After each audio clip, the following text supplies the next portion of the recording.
Hello there, and I hope that you're having a good week. We are at week 8, which means we only have 3 full weeks left in the quarter. So we're definitely moving right along. And this is our last week with 3 new theories to cover. So let's go ahead and get into it.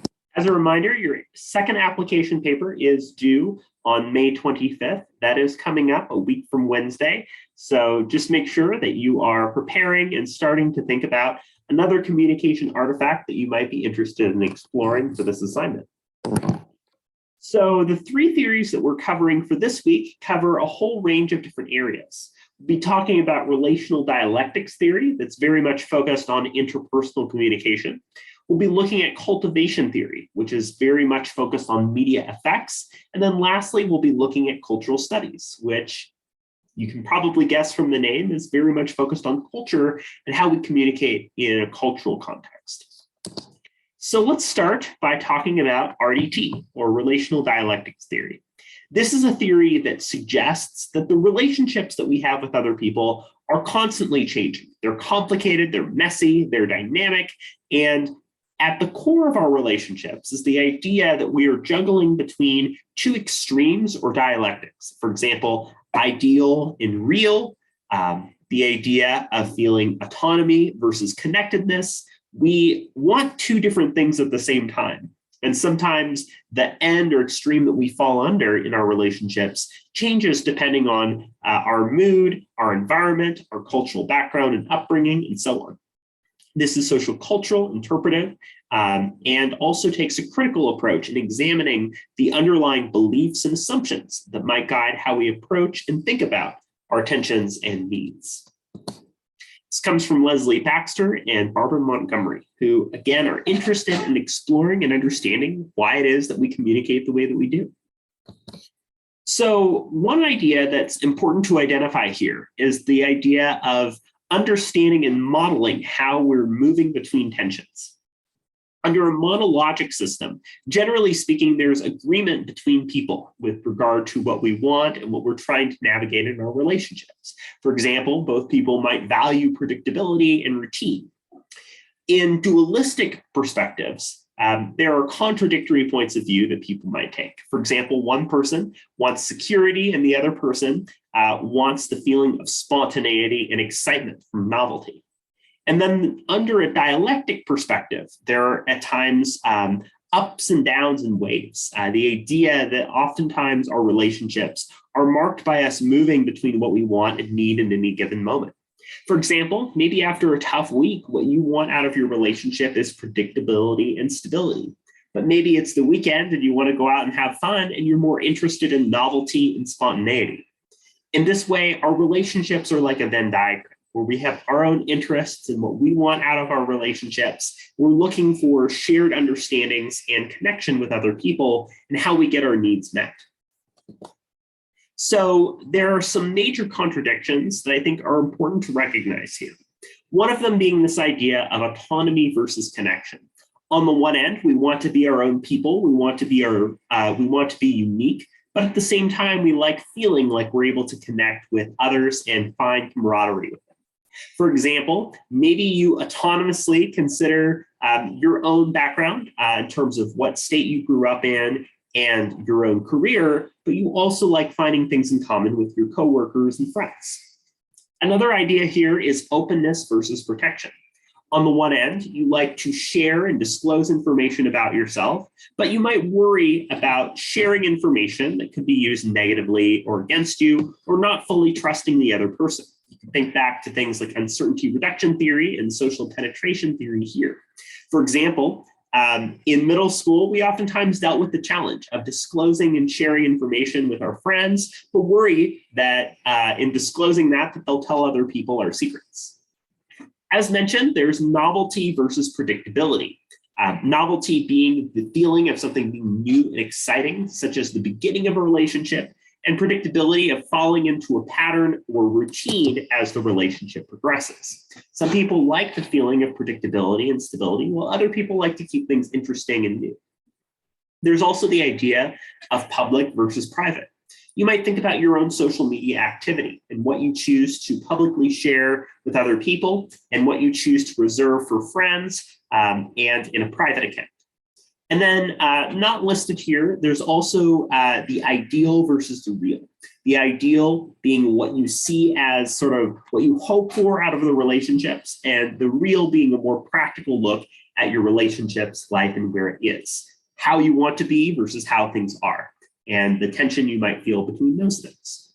So those contradictions, those extremes that we bounce between days, between our moments and our relationships and our lives, are at the heart of this theory. There is a variety of different ways that we might choose to engage with and resolve these tensions. One is known as cyclic alteration, and that's where we move between one extreme to the other depending on the situation. Maybe during the week, we're very predictable, and then over the weekend, we decide to be very spontaneous as a way of getting the both novelty and predictability met. Segmentation refers to choosing one extreme depending on the context or situation. So for example, we might choose to really focus on idealism as we're thinking about our futures, but then we'll focus on realism as we're navigating our jobs. Selection involves picking one of the two extremes. Maybe you consider yourself to be a fully realistic and in-the-moment type of person rather than an idealistic one. And then lastly is the idea of integration, finding a way to put these two contrasting extremes together. Maybe in a relationship, it feels like having predictability and stability on the weekdays, but having novelty and doing something fun or different on the weekend is a way to get both of those extremes met as well.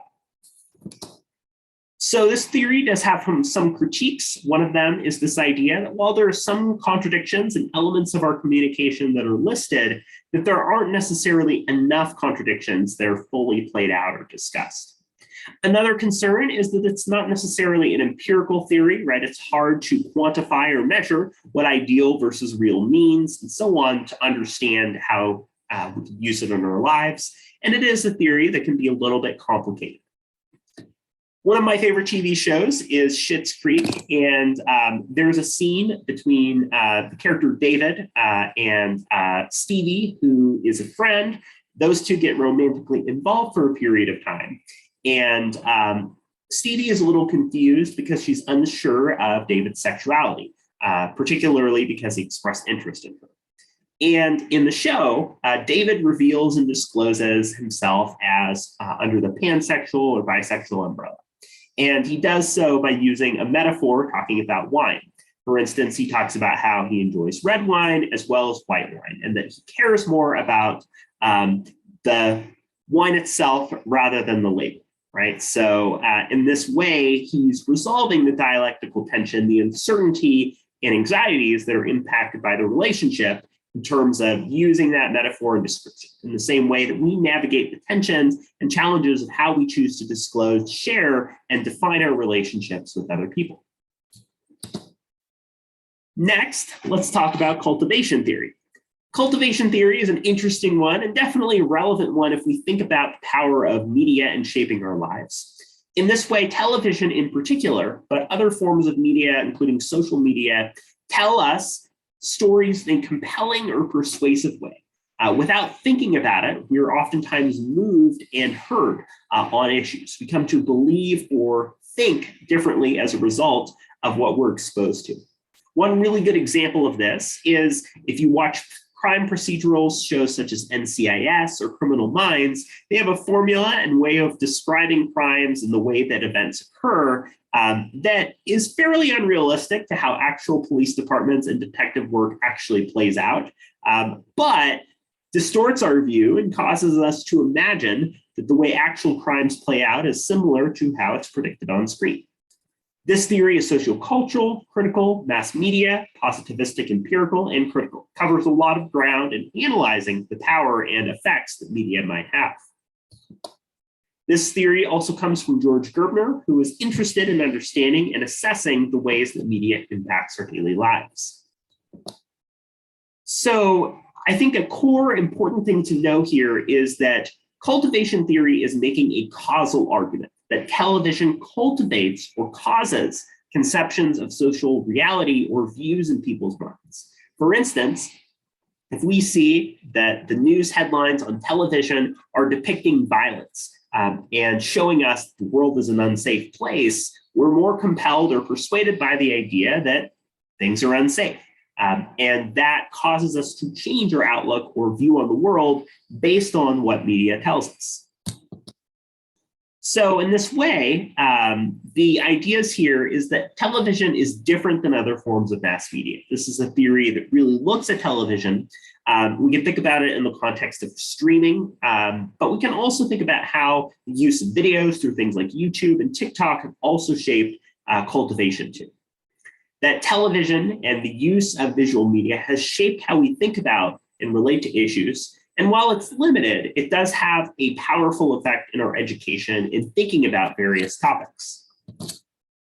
So in this way, there are a variety of ways that we engage. For instance, blurring together is kind of a merging between what we see as fiction versus reality. Sometimes if we're watching a crime show, we might start to blur what happens on the show versus reality. Bending would mean that there's a slight distortion, maybe, or suspension of disbelief.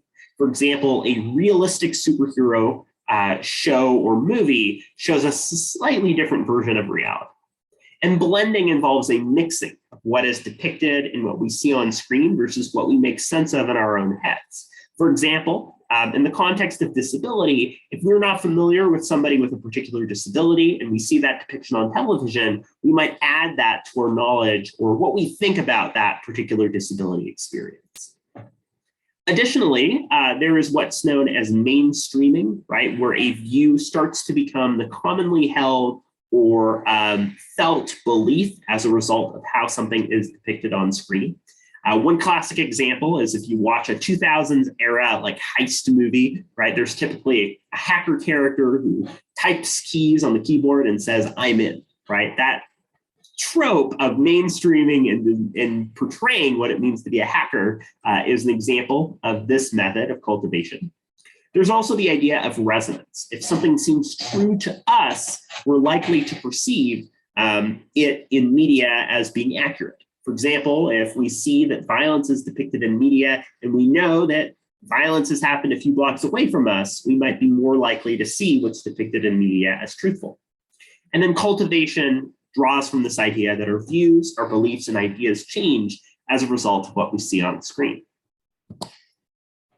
This idea here also connects to what's known as mean world theory. And this is a perspective that says that the outside world is a bad, negative, or scary place. We can think about the common phrase used in media and journalism known as "if it bleeds, it leads," right? If negative media is portrayed and talked about, that it will gain attention. So cultivation theory has some critiques. One is about the test of time. Does television still have the same influence as it used to, knowing that we don't just have 3 channels anymore? We have so many opportunities for streaming and indeed a more agentic way of us choosing media. There's also a question of logical consistency. Does it make sense together that we develop this cultivation over time? And again, a question of scope. How powerful is the influence of television or media on society? For example, the TV show House of Cards came out and had a very pessimistic view about politics in the United States. A lot of politicians found the show interesting. It was inaccurate, but interesting, but then it might have contributed to broader cynicism about politics. So there's this sort of chicken and egg dilemma that comes up about whether or not media influences society or society influences media. Again, you can take your pick on a television procedural, NCIS, Criminal Minds, a lot of shows like this that tend to depict solving of a crime. And again, these are not necessarily accurate. These shows oftentimes distort, play with, dramatize, and don't actually relate to the real experiences of navigating a crime scene or solving a case. But because we see it so often depicted this way in media, we might come to believe that some of the information that is shown on these shows is an accurate depiction of how crime and searching and solving a crime actually works. So the final one to talk about, and the probably broadest one, is this idea of cultural studies. This is a very broad perspective that tries to understand culture and how culture is informed by powerful and dominant groups, including politics, culture and race, identity, gender, sexuality, and other aspects of identity. So it's a very critical approach, but it's looking at how mass media and communication influences society. To examine this, there is a prominent Slovenian cultural critic and theorist in cultural studies known as Slavoj Žižek, who actually has an analysis of a film that came out in the 80s called They Live. The premise of They Live is that aliens have actually invaded and taken over society, but the aliens have hidden and camouflaged themselves, and they look just like us. So we can't tell that the aliens are there. But the main character has a pair of glasses. And when he puts the glasses on, he can figure out where the aliens are, and he can actually detect the real or ideological messages behind various billboards, advertisements, and so on. For instance, in the film, he sees a billboard that is for that's for kind of support for couples, for example, providing a wedding ring and so on. And he puts on the glasses, and what it says instead of the billboard is marry and reproduce, right? The ideology or the beliefs that a message might be trying to depict. The idea being that you put on the glasses and you are looking behind the advertisement to see what its message is, what it's trying to do. So cultural studies comes from Stuart Hall, who was born in Jamaica and really invested in understanding and making sense of culture. There's a lot of great work related to the study and understanding of culture. Cultural studies deals with the idea that culture infects and impacts so many elements of society, right? We see the word culture used a lot, at times in a derogatory way, but culture is this idea of our shared understanding of human experience and the lens that we use to view the world. And if we think about this in the context of suffrage and women's rights, it dealt with this idea that the personal is political, that what we experience in our own lives is implicated and deeply related to societal issues. Cultural studies developed from a lot of different perspectives. Again, you might find yourself agreeing or disagreeing with the ideas and viewpoints that some of these theories come from. My goal is not to tell you that a theory is more or less right than another, just to provide context on where some of these theories that are used in communication studies oftentimes come from. It does come from a Marxist perspective, in particular in terms of understanding media control by elite, including corporate influence and power. There's also this idea of the Frankfurt School that was concerned with the role of capitalism in how media is depicted. Again, drawing to our discussion before about if it bleeds, it leads. That media has a vested interest in making money, perhaps more so than sharing accurate information. And a more neo-Marxist approach takes a more limited perspective and considers other elements of culture and identity as it relates to this theory too. So cultural studies has a variety of terms and elements. Ideology, we can think about as a framework or pair of glasses that we use to make sense of our existence, thinking about our upbringing, our social and cultural perspective in regards to gender, race, ethnicity, and so on. We oftentimes experience what are known as culture wars. In fact, we do so in a politically heated context over our struggles for identity, meaning, and so on. Meaning is what we gain from a situation, what we learn, a lesson of a story. Hegemony refers to dominance and power that groups might have over one another, right? Cultural hegemony being this idea of powerful roles and perspectives shaping our lives.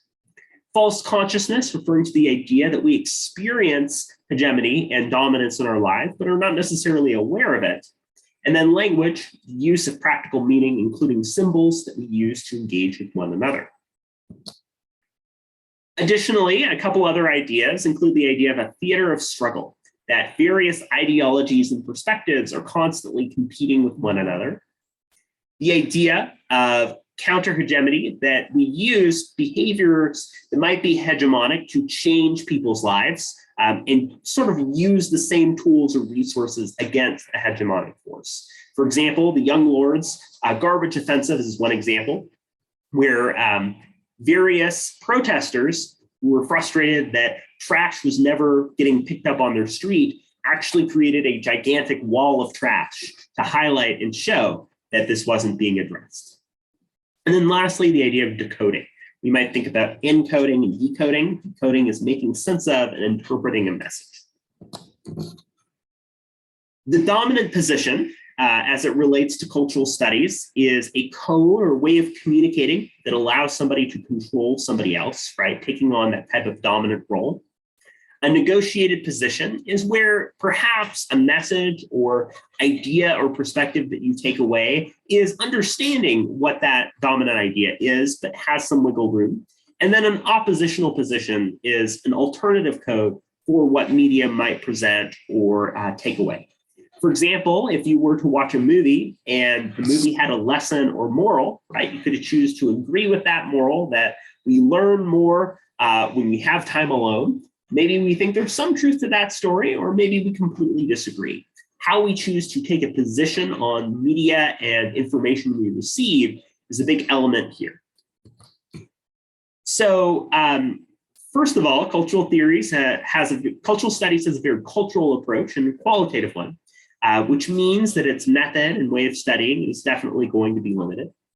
There's also a question of marginalized populations, right? This question in Guattari Spivak called, can the subaltern speak? How might marginalized populations speak out or be able to speak out against domination that they might experience? And cultural studies is also, again, fairly broad.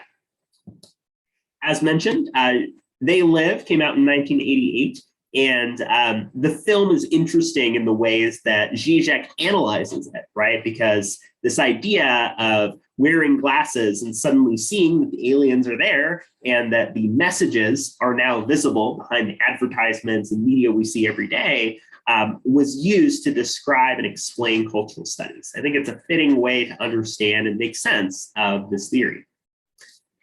I recommend, if you're interested in learning more, just doing a search on YouTube for Zizek, They Live. It should be a short video where he goes over this idea in more detail. So to wrap up our three theories from this week, we've talked about relational dialectics and the idea that we're engaged in tensions that shape our relationships. We've talked about cultural cultivation theory and the idea that media has powerful effects on our society and the ways that we communicate. And lastly, we talked about cultural studies and the way that ideology and the mental frameworks that we use for our lives impact how we choose to communicate with others. Next week, we only have one theory. We'll be talking about muted group theory, and I'll also be giving you plenty of time to wrap up and continue to think about your second application paper. Have a great week, and let me know if you have any questions as you're working through this material. Have a good one.